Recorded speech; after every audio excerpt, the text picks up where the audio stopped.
We all know Ganesha as the remover of obstacles, the god of wisdom, the one who must be worshipped before every beginning. But hidden inside his story is a question almost no one dares to ask. When Lord Shiva beheaded Ganesha, what happened to his original head? Where did it go?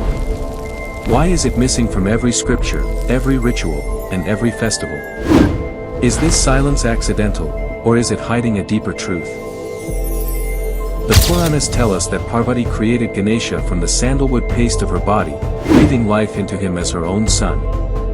One day, when Shiva tried to enter, the boy stopped him. Not knowing who he was, Ganesha blocked the Lord of Kailash himself.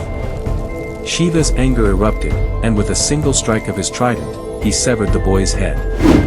When Parvati saw her son lifeless, her grief shook the heavens.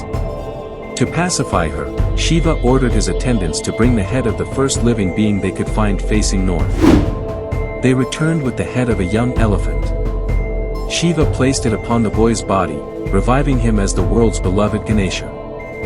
This is the story everyone knows.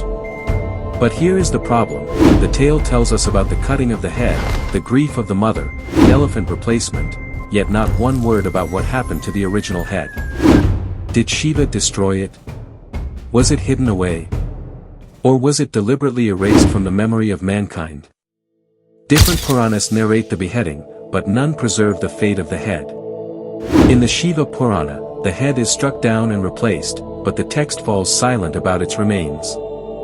The Brahma Vaivarta Purana repeats the story, but again, no mention of the lost head.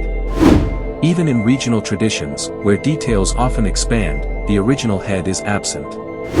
This silence feels intentional. Almost as if the sages wanted us to stop asking where the head went, and start asking why the head had to go at all. For a seeker, the missing head is not a problem to solve, it is a clue to decode. The human head of Ganesha represents the limited mind, bound by ego, ignorance, and pride. Shiva's act of beheading is not violence, it is initiation. It is the destruction of the lower self, the false identity that blocks the path of wisdom. The elephant head that replaces it is not random. The elephant symbolizes expanded consciousness, vast memory, deep listening, gentle strength, and awakened intelligence. That is why the old head vanishes. Once the ego is cut, it cannot survive. Its absence in the scriptures is deliberate, because the head was never meant to be remembered. It was meant to be forgotten. The myth is not about replacing a head, it is about transforming the mind. Even the ritual of Ganesh Chaturthi carries this hidden meaning. For 10 days we worship the idol, but in the end, we immerse it into water, dissolving it back into the ocean. The form disappears, reminding us that even gods must dissolve into the formless. The story of the missing head is the same teaching. To awaken Ganesha within, you must dissolve your old self, destroy your ego, and awaken a mind vast as the cosmos.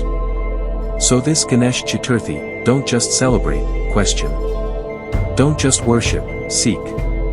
Because only when the old head is gone, can the wisdom of Ganesha truly be born inside you. Subscribe to Ventarus for more hidden truths, ancient mysteries, and seekers' questions that challenge what we think we know.